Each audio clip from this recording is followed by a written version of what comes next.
To begin, open the Facebook app on your phone. Tap on the three horizontal lines in the top right corner. Then tap on the settings gear icon beside the search icon. Now, go to the Account Center. Swipe up to scroll down, and locate the option, Your Information and Permissions. Then tap on it. Next, go to Your Activity of Meta Technologies. By tapping Clear Previous Activity, you can delete all previously collected data. This will disconnect past activity shared by websites and apps from your Facebook account.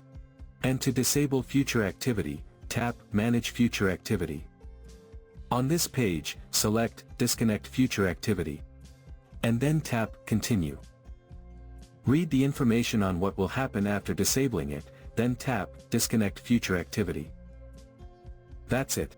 From now on, Meta will no longer connect your future off-Facebook activity to your profile.